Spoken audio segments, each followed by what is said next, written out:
Well, for many of us, New Year's resolutions focus on wellness, exercise more, eat better.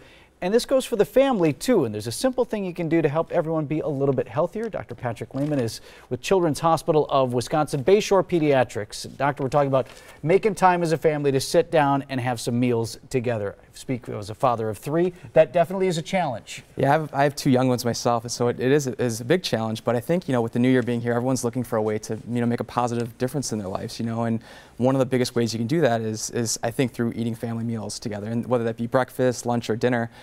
Some of the biggest effects really are, physical, emotional, and mental effects, actually. Let's talk about the physical, because I would have guessed that there's some psychological benefit to everyone sitting down and sharing stories and all that stuff. But physically, what are the effects that you see of families committing to this? Yeah, one of the most important things about eating meals as a family is I think you get to choose your own ingredients, right? So you know exactly what's going into your food. There's no additives, extra fat, extra salt.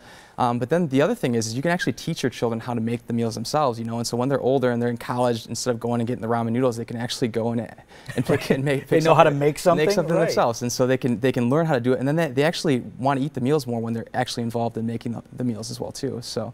Let's talk about some of the intangibles, your psychological type benefits, emotional benefits for the family unit being together. That time is important, short as it may be.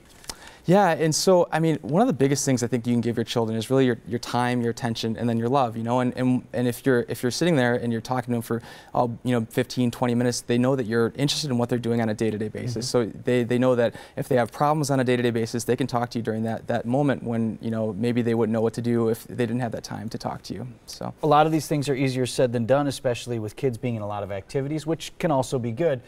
You have some thoughts on how families can maybe start small if this isn't something that they're already doing? Yeah, so it's not something you want to go and try to do a family meal every single day if you're not doing it at all. So maybe try once a week, and set that goal, okay. and then you can kind of start to work up every week to do one or two more meals, and eventually hopefully make it more of a habit, and then getting your family involved is, as I said, bringing them into making the meals, and it makes it easier when you have a couple different hands on board instead of just having to make your meals all by yourself. I imagine as well with nutrition choices, that's the area that you start talking about making those good and healthy choices, working with them in that as well. Yeah, so choosing fruits and vegetables instead of something maybe through the drive-through window, I think is a really important thing, and then it'll have health benefits not only now but then in the future as well too. Drive-through every once in a while though, is that all right? Every once in a while. Is that all right? Okay, I'm okay with that. Yeah. Thanks, doctor.